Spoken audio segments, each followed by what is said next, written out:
रमेश वर्मा और स्वागत है आपका एपिसोड 6 में। चलिए आज का सेशन शुरू करते हैं एक जर्मन कार के साथ। ये देखिए धूल और धुआं उड़ाते हुए ये कितना पॉल्यूशन फैला रहा है। आपको पता है इस तरह के लाखों हाई एंड व्हीकल्स आप जर्मनी के रोड्स में देख सकते हो। अगर ऐसा है तो जर्मनी जैसे छोटे से देश की एयर क्वालिटी तो बहुत खराब होनी चाहिए, है ना? लेकिन आपको पता है हार्डली कभी सुनने को मिलता है कि जर्मनी या किसी और यूरोपियन देश में एयर क्वालिटी के चलते स्कूल्स बंद कर दिए गए हों या ऑड इवन रूल्स लागू कर दिया गया हो या स्मॉग के चलते वहां पर लोगों का सांस लेना भी मुश्किल हो गया हो। यू सी, जर्मनी एक हेविली इंडस्ट्रियलाइज्ड टेम्परेट क्लाइमेट वाला देश है जहां सर्दियों में तापमान -10 डिग्री सेल्सियस से भी नीचे चला जाता है। Now the question is, Germany को हमारे दिल्ली एनसीआर जैसे एनवायरमेंटल डिजास्टर का सामना क्यों नहीं करना पड़ता? इस सवाल का जवाब ढूंढ निकालने के लिए हमें पॉल्यूशन फैलाने वाले गैसों की काइनेटिक थ्योरी और थोड़ी सी ज्योग्राफी की मदद लेनी होगी। तो फिर चलिए शुरू से शुरू करते हैं। कोई भी गैस या गैसियस मिक्सचर ऐसे पार्टिकल्स का कलेक्शन है जो लगातार रैंडम डायरेक्शन में मूव करते रहते हैं। एक जगह इन गैस पार्टिकल्स का कंसंट्रेशन ज्यादा हो गया तो ये पार्टिकल्स स्पॉन्टेनियसली पूरे कंटेनर में डिफ्यूज करने लगते हैं। कब तक?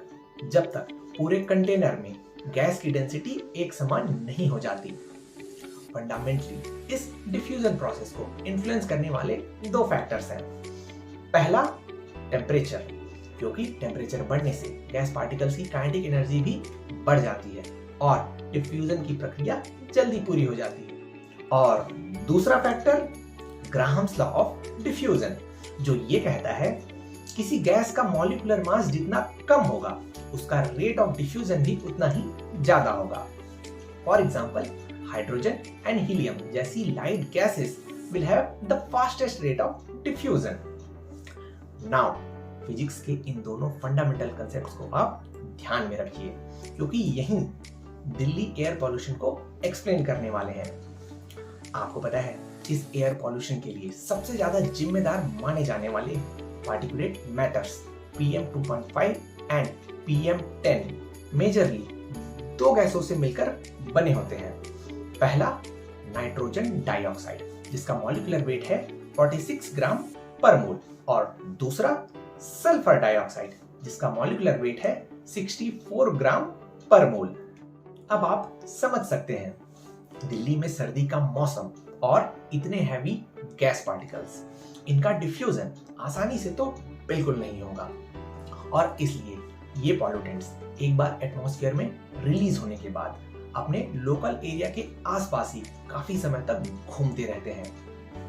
नेक्स्ट, चलिए ज्योग्राफी की ओर आगे बढ़ते हैं। Starting with Germany. जर्मनी के नॉर्थ में नॉर्थ सी और बाल्टिक सी और साउथ में मेडिटेरेनियन सी है जो हार्मफुल गैसेस के एस्केप के लिए सफिशिएंट स्पेस प्रोवाइड करते हैं।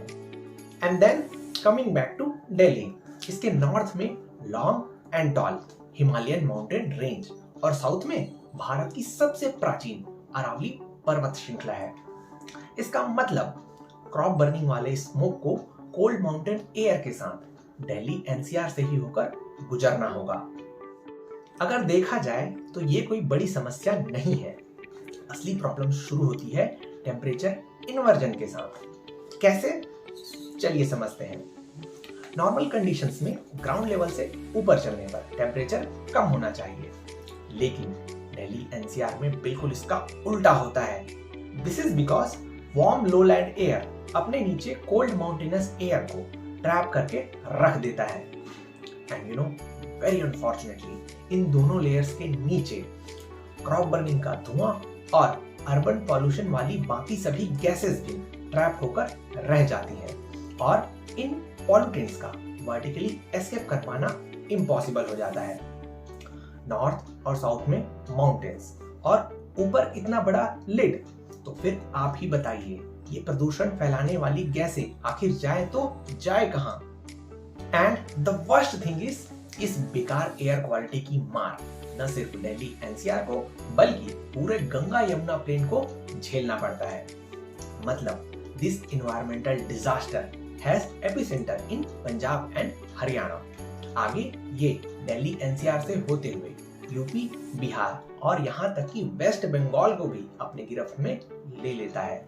लॉन्ग स्टोरी शॉर्ट, ये एयर पॉल्यूशन हर साल हमारे देश में 50 करोड़ से ज्यादा लोगों के रेस्पिरेटरी सिस्टम पर एक बुरा असर डाल रहा है। Very sadly this geographical disadvantage is not at all easy to overcome. अभी किसी के पास नहीं है तो फिर हमारे नेशनल कैपिटल का क्या होगा? ऐसी मुश्किल समय में हमें बस ये याद रखना है, नथिंग इज इम्पॉसिबल। हमें बस कोशिश करते रहना है क्योंकि ये शब्द खुद ही कहता है आई एम पॉसिबल ब्रो।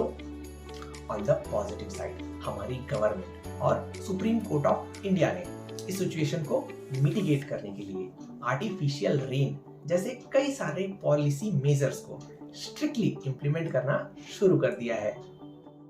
आपको रियल टाइम और location specific AQI updates share करते रहने के लिए इंडिया मेटीरियोलॉजिकल डिपार्टमेंट ने एक डेडिकेटेड मोबाइल एप्लीकेशन भी डेवलप कर रखा है। इस सफर ऐप को डाउनलोड करने का लिंक नीचे आपको डिस्क्रिप्शन में मिल जाएगा।